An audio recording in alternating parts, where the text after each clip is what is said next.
For more than 70 years, Clint Eastwood dominated every story he ever delivered on screen, making him a Hollywood legend. However, he never shares one story. It tells the tale of a woman whose name is now a ghost in his lengthy existence and who had a peculiar and strong influence over him. Why couldn't anyone else do what she did to him? And why did he make such a concerted effort to remove her from history? For more than 70 years, Clint Eastwood dominated every story he ever delivered on screen, making him a Hollywood legend. However, he never shares one story. It tells the tale of a woman whose name is now a ghost in his lengthy existence and who had a peculiar and strong influence over him. Why couldn't anyone else do what she did to him? And why did he make such a concerted effort to remove her from history? Clint Eastwood was a restless young man before the world knew him as a star. He frequently talked about having a difficult upbringing, yet his family was actually wealthy, owning a country club membership and a swimming pool in a lovely area of California. Clint was a poor student when he was younger. He was more drawn to easy women and fast automobiles. According to school records, he received low grades and was even expelled from one high school for playing practical jokes such as setting an effigy on the school grounds. Before deciding to try his luck in Hollywood, he held a variety of odd occupations, including lifeguard in the Army and lumberjack in Oregon. He was not greeted warmly by Hollywood. He had a slow and challenging start. His acting was viewed by directors as amateurish.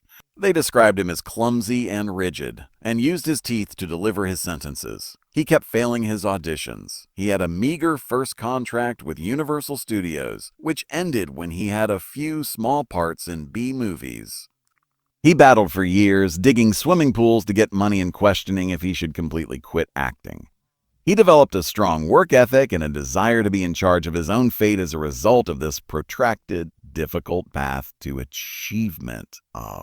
His personal life was affected by this demand for control. He wed Maggie Johnson, a young woman, in 1953, but Clint subsequently acknowledged that their first year together was off. In an interview with a magazine, he stated that if Maggie would not accept that he would do as he pleased, they would not remain married. He considered himself a nomad who was unconstrained by what he referred to as female possessiveness. For Clint, this entailed having numerous affairs. He later claimed that his cheating had become a habit that he was unable to quit. Before he even got married to Maggie, he had a covert affair with a woman who produced a daughter named Lori. The infant was placed for adoption. And it would be years before Clint found out about her. He had a 14-year romance with Roxanne Tunis, a stunt woman, during his marriage, and the two of them produced a daughter, Kimber, in 1964.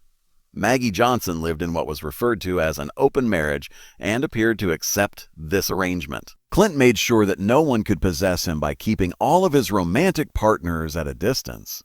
However, he had a particular place in his heart for one woman whom he treated with total devotion. Ruth Wood was his mother. They had a really strong bond. He frequently took her to the Academy Awards as a date.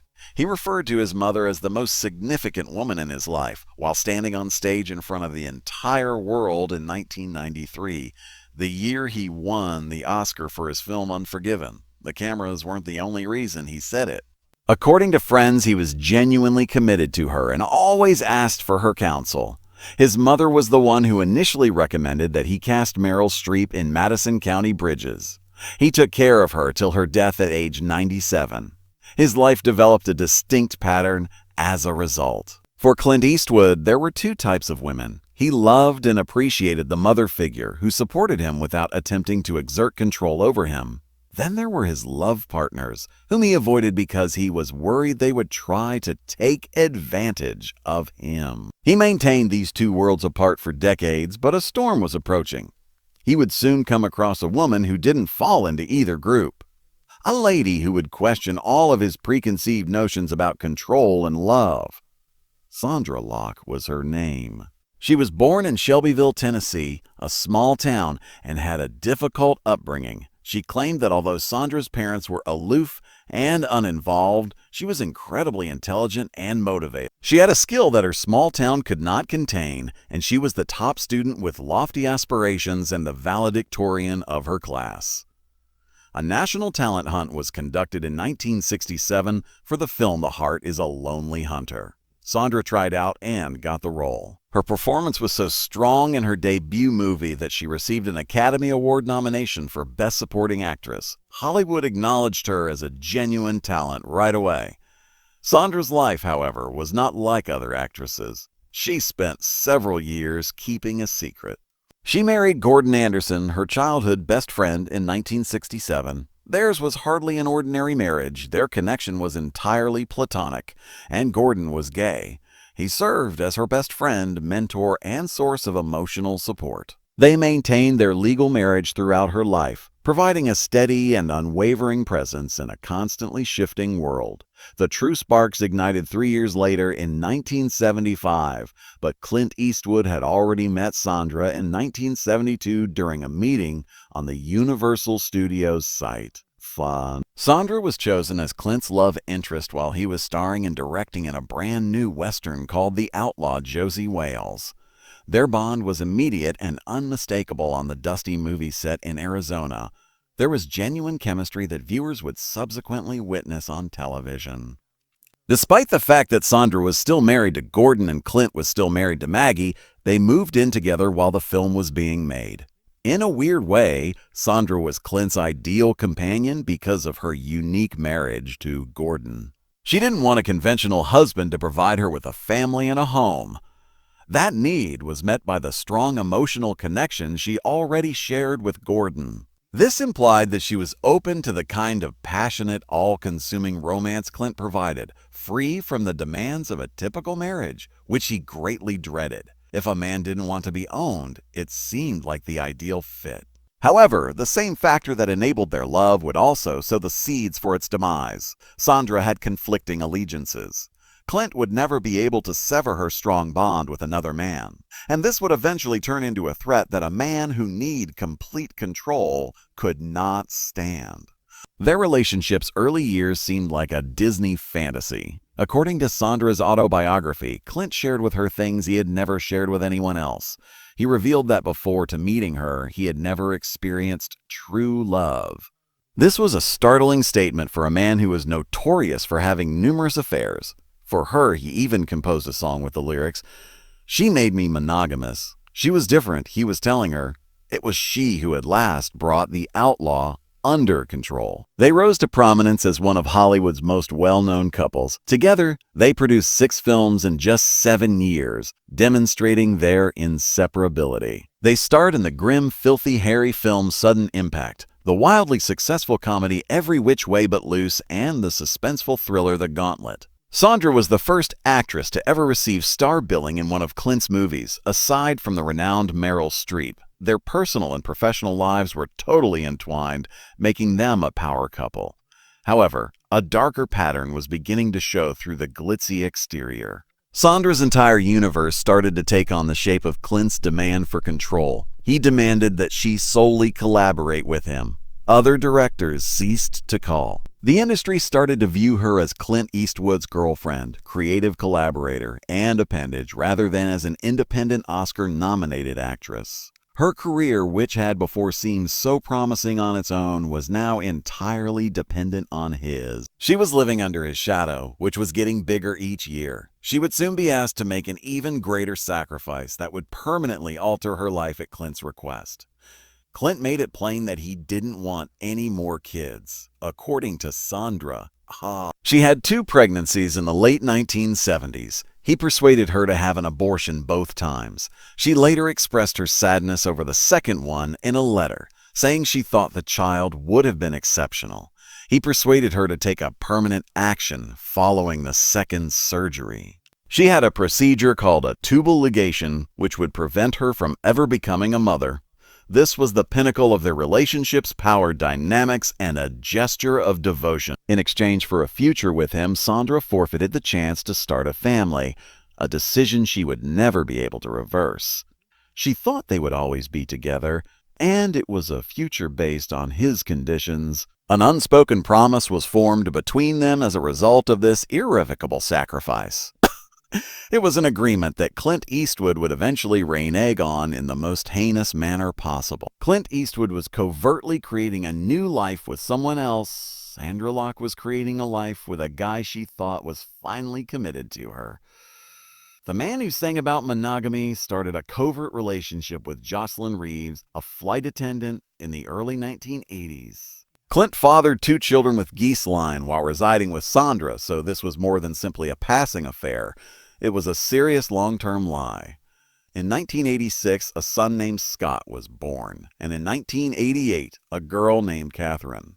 He was dividing his time between 2 families and 2 realities, leading a full double life. The children's birth certificates contained the most horrifying information about this secret. The records just said, "Father declined," in the place of the father's name. This was no coincidence. Keeping his relationship with his own children a secret from Sandra and the rest of the world was a cold, legal act. It demonstrated a remarkable capacity to distance himself from his deeds and to reject reality in a formal document. It was the action of a guy who was adamant about having complete control over his story, even if it meant removing his own blood and flesh from the record. Sandra didn't know. Totally ignorant of Clint's other family, she kept living with him. Years later, when their relationship had already deteriorated to its worst point, she finally discovered the startling truth. She was in the midst of a lawsuit against him when an investigative journalist brought the news to her. It was a devastating finding. She came to the realization that the man she loved had been deceiving her every day for at least the last 4 years of their relationship, concealing a clandestine family he had founded while she was giving her all for him. She could never have predicted the depth of the treachery. His real life was based on lies, just like the man who was an expert storyteller on television. The conclusion arrived as abruptly and icily as a scene from one of his films. April 1989 was the month. Sandra was chasing her own ambition far from home. Impulse, her second feature film, was a thriller that she was directing. She was demonstrating her ability as a filmmaker and finally emerging from Clint's shadow. Clint approached her while she was working hard on the site. It wasn't to have a tough talk that he called her. He didn't tell her it was over by sitting her down. Rather, he handled their 14-year relationship's termination as if it were a business decision. He enlisted a team to visit their Bel Air property, which they had been remodeling for years. He instructed them to place everything of Sandra's possessions, every article of apparel, every picture, and every memory into boxes. Then he ordered everything to be moved into a storage container. The cruelest step was the last one. He had all of the locks on all of the doors changed by a locksmith who came to the residence. Sandra couldn't get in when she got home. Her key was broken. She had lost everything. Clint Eastwood had removed her from his house and his life in a single day without speaking to her. It was a completely controlled act. No argument was allowed, and there was no opportunity for a farewell. In addition to ending their relationship, he had physically and permanently barred her from it. This ruthless, effective move was a horrifying representation of the man he had grown into. He was well known for his straightforward directing style, frequently filming a scene just once before moving on. He disliked lengthy, sentimental conversations on set. He made a choice and followed through on it. Now he had used a human heart with the same merciless efficiency. He refrained from having a big breakup scene. All he said was cut on their life together. His approach to a 14-year relationship was as dispassionate and definitive as a director wrapping up a day's work on a movie set. Despite her humiliation and heartbreak, Sandra Locke remained unbroken. She made the decision to defend herself. Almost no one in Hollywood had ever ventured to do what she did. Clint Eastwood was sued. Her first case was for Palomine, a long-term partner support claim. Clint's attorneys attempted to minimize their relationship in court, referring to her as merely an occasional roommate. The case took a long time. Sandra received a breast cancer diagnosis during this time, and the strain of both her disease and the battle was unbearable. She consented to a settlement in 1990. The deal appeared to be fair. Clint consented to give her a house and a certain amount of money. The pledge for her future, however, was the most significant aspect of the agreement. He consented to land her a 3-year, $1 $5 million directing contract with Warner Bros., a prominent company. Sandra saw this as more than just financial gain. It was an opportunity for her to resume her profession, which he had placed on hold. It was an assurance that she would be able to return to work. However, it was a false promise. Sandra put in a lot of work during the following 3 years. She presented Warner Brothers with around 30 distinct film proposals. Each and every one was turned down. It was illogical. She became suspicious that something was amiss. Then she learned the heartbreaking reality. It was a fake directorial deal. The $1.05 million was paid to Warner Brothers in secret by Clint Eastwood. The studio didn't deliver on it. He formed a covert agreement to ensure that she would never have a film produced. He hadn't given her a chance. He had constructed a stunning cage for her, compensated her for her silence, and made sure she would never be allowed to work in his town again. Sandra Locke performed the unimaginable in 1995. This time, she filed a fraud lawsuit against Clint Eastwood. Many people thought that this was career suicide. She was competing against one of the most influential studios in the world, in addition to one of the biggest stars. The dark details of the agreement were revealed in court when the matter went to trial. It was a startling tale of treachery and deceit. The jury paid close attention. The jury forewoman stated following the trial that it was clear that Sandra's career had been destroyed and that the covert payment was fraudulent. The jury proceeded to deliberate. They were on the verge of voting 10-2 in Sandra's favor. It was later disclosed. Clint Eastwood, however, caved in just before they could render their decision. He reached an out-of-court settlement for an undisclosed sum. Sandra informed reporters as she left the courthouse that she believed her rights had been upheld. She had confronted a titan of Hollywood and revealed the truth. She had resisted being controlled, silenced, or removed. She had accomplished what no one believed was feasible. Even though Sandra Locke prevailed in her court case, she would soon discover that she had lost the war. Standing up to a prominent figure like Clint Eastwood in Hollywood comes at a high cost. She thought she was essentially blacklisted following the cases. The ringing of the phone ceased. High-ranking friends who had previously backed her were now reluctant to be seen with her. Clint had the ability to build or ruin careers, therefore nobody wanted to take the chance of upsetting him. It was systematically erased. The Good, the Bad, and the Very Ugly is a book she authored about her life in 1997. Major media outlets appeared to overlook her opportunity to present her side of the tale. Interviews on major programs, such as The Oprah Winfrey Show, were abruptly canceled and Eastwood on Eastwood, a television documentary, was broadcast that same year. His lengthy career was celebrated. Clips from the 6 films he shot with Sandra were included in the documentary, but they were meticulously edited to virtually eliminate her. She appeared to have never been there. Her career never got back on track. She oversaw a few more little initiatives, but she was no longer welcome in the community she had once assisted in running. She led a modest, private life in her senior years. Sandra Locke passed away from cancer in November 2018 at the age of 74. It took 6 weeks for her death to be reported. The man she had spent 14 years of her life with, Clint Eastwood, remained silent. He remained silent. He remained silent. Her name was omitted from the In Memoriam tribute, which is the section of the Academy Awards that pays respect to deceased stars the following year. The erasure was now complete, but in a bizarre and heartbreaking turn of events, a new Clint Eastwood film was released in theaters the day after Sandra's passing was finally made public. The Mule was its name. Clint portrays an elderly man who has made numerous blunders over his life in the movie. As his character lies dying of cancer at the end of the film, he attempts to find atonement and reconciliation with the ex-wife he abused for so long. It was a tale of sadness and a last opportunity to bid farewell, a narrative that unfolded on the screen. Right before the actual woman he had harmed was ultimately buried, Clint Eastwood, now 95, is Hollywood's grand old man and a living example of the resilience of the American people. He has spent decades directing the narrative of his life, which is a meticulously constructed tale of control and achievement. One character, however, he will never be able to totally govern, and one chapter is beyond his control. In his flawlessly built machine, Sandra Locke continues to exist as the ghost. The only person who could convince him of monogamy and force him to face his own treachery in a court of justice was her. He had the ability to alter locks, finance fraudulent transactions, and live a life of silence. However, he was never able to remove the court documents, the books that were written, or the indisputable veracity of her account.